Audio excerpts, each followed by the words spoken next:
Hi hello ನಮಸ್ತೆ ನನ್ನ YouTube ಫ್ಯಾಮ್ಲಿಗೆ welcome back to Deepu's world Maski YouTube channel. ಹೇಗಿದ್ದೀರಾ ಎಲ್ಲರೂ ಚೆನ್ನಾಗಿದ್ದೀರಾ ಅಂತ ಭಾವಿಸ್ತಾ ಇವತ್ತು ನಾನು ನಮ್ಮ ಚಾನಲ್ನಲ್ಲಿ ಅಮೃತ ಬಳ್ಳಿಯ ವಿಶೇಷತೆಯ ಬಗ್ಗೆ ಹೇಳ್ತಾ ಇದ್ದೀನಿ ಫ್ರೆಂಡ್ಸ್. ಅಮೃತ ಬಳ್ಳಿಯನ್ನು ಯಾರು ತೊಗೋಬೋದು ಅಂದರೆ ನಿತ್ಯ ಅದನ್ನು ಡೈಲಿ ಅದನ್ನು ಸೇವನೆ ಮಾಡ್ಬೋದಾ? ಒಂದು ವೇಳೆ ನಾವು ಅದನ್ನು ಡೈಲಿ ಸೇವನೆ ಮಾಡ್ಬೋದು ಅಂತ ಆದರೆ ಯಾರು ಅದನ್ನು ಸೇವನೆ ಮಾಡ್ಬೋದು ಅಂತ ಇಲ್ಲಿ ನೋಡ್ತಾ ಹೋಗೋಣ. ಫಸ್ಟ್ ಆಫ್ ಆಲ್ ನಾವು ಅಮೃತ ಬಳ್ಳಿಯ ಬಗ್ಗೆ ಚರ್ಚೆ ಮಾಡ್ತಾ ಹೋದರೆ ಟೈಮೇ ಸಾಕಾಗಲ್ಲ ಫ್ರೆಂಡ್ಸ್. ಯಾಕಂದರೆ ಅಷ್ಟೊಂದು ಅದ್ಭುತ ಔಷಧೀಯ ಗುಣಗಳನ್ನು ಇದು ಹೊಂದಿದೆ. ಇದಕ್ಕೆ ಸುಮ್ಮನೆ ಇಲ್ಲಾಂದರೆ ಅಮೃತ ಅಂತ ಕರೀತಾರೆ ಹೇಳಿ. ಅಮೃತ ಅಂತ ಕರೀತಾರೆ ಅಂತಂದರೆ ಅದನ್ನು ನಾವು ಅದರಲ್ಲೇ ನಾವು ಅರ್ಥ ಮಾಡ್ಕೋಬೇಕು, ಇದು ಎಷ್ಟೊಂದು ಅದ್ಭುತ ಔಷಧೀಯ ಗುಣಗಳನ್ನು ಹೊಂದಿದೆ ಅಂತ ಅರ್ಥ. ಮತ್ತು ಇನ್ನೂ ಒಂದು ಏನಂದರೆ ಫ್ರೆಂಡ್ಸ್, ಇದು ಡಾಕ್ಟರ್ಸಿಗೆ ಆಯುರ್ವೇದ ಡಾಕ್ಟರ್ಸಿಗೆ ತುಂಬಾ ಆಯುರ್ವೇದ ಡಾಕ್ಟರ್ಸು ತುಂಬಾ ಇಷ್ಟಪಡುವಂತಹ ಒಂದು ಬಳ್ಳಿ ಇದು. ಯಾಕಂದರೆ ಇದು ಒಂದು ಬಳ್ಳಿ ಇದ್ದರೆ ಅವರು ಹಲವಾರು ರೋಗಗಳಿಗೆ ಔಷಧವನ್ನು ಕಂಡುಹಿಡಿಯೋ ತಾಕತ್ತು ಡಾಕ್ಟರ್ಸ್ಗೆ ಬರುತ್ತೆ ಅನ್ನೋ ಕಾರಣದಿಂದಾಗಿ ಡಾಕ್ಟರ್ಗಳು ಆಯುರ್ವೇದ ಡಾಕ್ಟರ್ಸ್ಗಳು ಈ ಒಂದು ಅಮೃತ ಬಳ್ಳಿಗೆ ತುಂಬಾ ಪ್ರಿಫರೆನ್ಸ್ ಕೊಡ್ತಾರೆ. ಹಾಗೆಯೇ ಇದಕ್ಕೆ ಒಂದು ಕಥೆನೇ ಇದೆ ಫ್ರೆಂಡ್ಸ್ ಇದರಲ್ಲಿ ಅಮೃತ ಬಳ್ಳಿಯ ಬಗ್ಗೆ. ಅದು ಏನಂತಂದರೆ, ಹಿಂದೆ ರಾಮಾಯಣದಲ್ಲಿ ರಾವಣ ಮತ್ತು ರಾಮನ ನಡುವೆ ಯುದ್ಧ ನಡೆದಾಗ ರಾವಣನ ರಾಕ್ಷಸರ ಒಂದು ಕಾರಣದಿಂದಾಗಿ ಎಷ್ಟೊಂದು ಕಪಿಗಳು ಮೂರ್ಛೆ ಹೋಗಿದ್ವು. ಹಾಗೆ ಎಷ್ಟೊಂದು ಕಪಿಗಳು ತಮ್ಮ ಪ್ರಾಣವನ್ನು ತ್ಯಜಿಸಿದ್ವಂತೆ. ಅಂಥ ಟೈಮಲ್ಲಿ ದೇವಾನುದೇವತೆಗಳು ಬಂದು ಅವರು ಏನಂದರೆ ಅಮೃತವನ್ನು ಸಿಂಚನ ಪಡಿಸ್ತಾರಂತೆ ಆ ಕಪಿಗಳ ಮೇಲೆ. ಆಯಿತಾ, ಅಮೃತವನ್ನು ಸಿಂಚನ ಪಡಿಸಿದ ತಕ್ಷಣ ಆ ಕಪಿಗಳು ಏನಾಗ್ತವೆ, ಎಚ್ಚರ ಆದ ತಕ್ಷಣ ಸ್ವಲ್ಪ ಅವು ಮೈಯನ್ನು ಅಲ್ಲಾಡಿಸ್ತವಂತೆ ಫ್ರೆಂಡ್ಸ್. ಮೈಯನ್ನು ಅಲ್ಲಾಡಿಸೋದ್ರಿಂದ ಆ ಒಂದು ಅಮೃತದ ಹನಿ ಕೆಳಗಡೆ ಬೀಳುತ್ತಂತೆ. ಆ ಒಂದು ಕೆಳಗಡೆ ಬಿದ್ದಂಥ ಅಮೃತದ ಹನಿಯಿಂದ ಹುಟ್ಟಿರೋ ಬಳ್ಳಿನೇ ಇದು ಅಮೃತ ಬಳ್ಳಿ ಅಂತ ಹೇಳ್ತಾರೆ. ಸೊ ಈ ಒಂದು ಕತೆ ಎಷ್ಟೊಂದು ಸತ್ಯವೋ ಎಷ್ಟೊಂದು ಸುಳ್ಳೋ ನನಗೆ ಗೊತ್ತಿಲ್ಲ. ಬಟ್ ಆದರೆ ಅಮೃತ ಬಳ್ಳಿ ಮಾತ್ರ ತುಂಬಾ ವಿಶೇಷವಾದ ಆಲ್ಮೋಸ್ಟ್ ಆಲ್ ಎಲ್ಲ ಕಾಯಿಲೆಗಳನ್ನು ವಾಸಿ ಮಾಡುವಂತಹ ಗುಣ ಇದರಲ್ಲಿ ಅಮೃತ ಬಳ್ಳಿಯಲ್ಲಿ ಇದೆ ಅಂತ ಮಾತ್ರ ಸತ್ಯ ಫ್ರೆಂಡ್ಸ್. ಇದು ಡಯಾಬಿಟಿಸ್ಗೆ ಅನುಕೂಲ, ರಕ್ತ ಶುದ್ಧಿ ಮಾಡುತ್ತೆ, ಹಾಗೆ ಜ್ವರಕ್ಕೆ ತುಂಬ ಒಳ್ಳೆಯದು, ಬಾಣಂತಿಯರಿಗೆ ಕೂಡ ಇದು ಒಳ್ಳೆಯದು. ಹಾಗೆ ಚರ್ಮಕ್ಕೆ ಮಾತ್ರ ತುಂಬಾ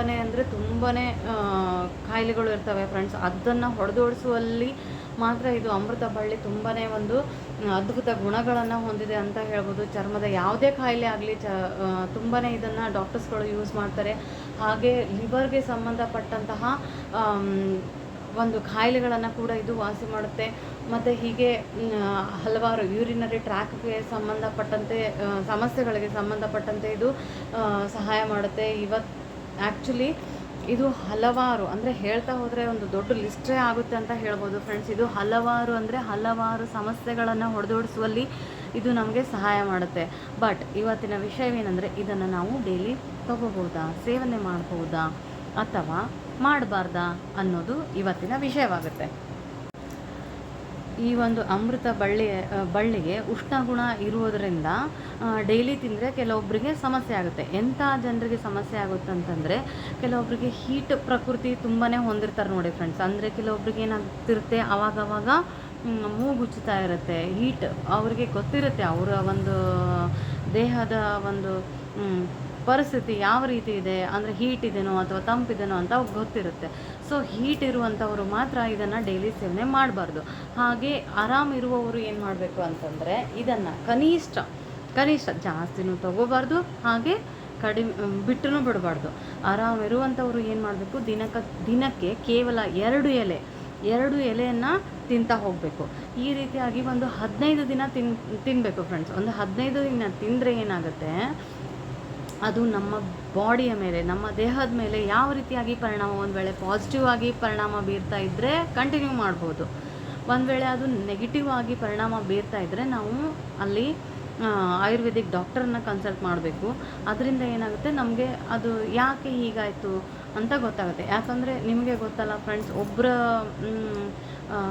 ಒಬ್ಬರ ಬಾಡಿ ಇನ್ನೊಬ್ಬರ ಬಾಡಿಗೆ ಒಬ್ಬರಿಗೆ ಒಂದು ಹೊಂದಿದರೆ ಇನ್ನೊಬ್ಬರಿಗೆ ಅದು ಹೊಂದಲ್ಲ. ಸೊ ಅವರವರ ಒಂದು ಪ್ರಕೃತಿಯ ಮೇಲೆ ಡಿಪೆಂಡ್ ಆಗಿರುತ್ತೆ ಅಂತಲೇ ನಾವು ಹೇಳ್ಬೋದು. ಈ ಒಂದು ಅಮೃತ ಬಳ್ಳಿಯನ್ನು ಡೈಲಿ ಯಾರ್ಯಾರು ಸೇವನೆ ಮಾಡ್ಬೋದು ಅಂತಂದರೆ, ಬೊಜ್ಜು ಇರುವಂಥವರು, ಆಮಶಂಕೆ ಇರುವಂಥವರು, ಹಾಗೆ ಡಯಾಬಿಟೀಸ್ ಇರುವಂಥವರು, ಮತ್ತು ಈ ಲಿವರ್ಗೆ ಸಂಬಂಧಪಟ್ಟ ಕಾಯಿಲೆಯನ್ನು ಯಾರು ಹೊಂದಿರ್ತಾರಲ್ಲ ಅಂಥವರು ಕೂಡ ಇದನ್ನು ಡೈಲಿ ಸೇವನೆ ಮಾಡ್ಬೋದು. ಆದ್ರೂ ಒಂದು ಸಾರಿ ಡಾಕ್ಟರ್ ಸಜೆಷನ್ ಮೇರೆಗೆ ನಾವು ಇದನ್ನು, ಅಂದರೆ ಪ್ರಮಾಣ ಇರುತ್ತೆ ಫ್ರೆಂಡ್ಸ್ ಇದರಲ್ಲಿ. ಇದು ನಾವು ಹಾಗೆ ನಮಗೆ ಆರಾಮ ಆಗಿಬಿಡುತ್ತೆ ಅಂದ ಮಾತ್ರಕ್ಕೆ ನಾವು ಜಾಸ್ತಿ ತಿನ್ನೋದಾಗಲಿ ಅಥವಾ ತಿನ್ನದೇ ಇರೋದಾಗಲಿ ಮಾಡಬಾರ್ದು. ಇದರಲ್ಲಿ ಡಾಕ್ಟ್ರನ್ನ ಕೇಳಿದರೆ ನಿಮ್ಮ ರೋಗ ಕಾಯಿಲೆ ಯಾವ ರೀತಿಯಾಗಿದೆ ಅನ್ನೋದ್ರ ಮೇಲೆ ಡಿಪೆಂಡ್ ಆಗಿರುತ್ತೆ. ಅಂದರೆ ಯಾವ ರೀತಿ ಇದೆ, ಅದು ಜಾಸ್ತಿ ಇದ್ದರೆ ಯಾವ ರೀತಿಯಾಗಿ ತಗೋಬೇಕು, ಕಡಿಮೆ ಇದ್ದರೆ ಯಾವ ರೀತಿಯಾಗಿ ತಗೋಬೇಕು ಅಂತ ಡಾಕ್ಟರ್ ಸಜೆಷನ್ ಇರುತ್ತೆ. ನಾವು ಅವರ ಒಂದು ಸಜೆಷನ್ ಮೇರೆಗೆ ನಾವು ಅದನ್ನು ಸೇವನೆ ಮಾಡ್ತಾ ಹೋಗಬೇಕಾಗುತ್ತೆ. ಸೊ ನೋಡಿ ಫ್ರೆಂಡ್ಸ್, ಹೀಗೆ ಇನ್ನೂ ಹಲವಾರು ಆಯುರ್ವೇದಿಕ್ ವಿಷಯಗಳ ಬಗ್ಗೆ ನಾವು ಮುಂದಿನ ವಿಡಿಯೋದಲ್ಲಿ ಚರ್ಚೆ ಮಾಡ್ತಾ ಹೋಗೋಣ.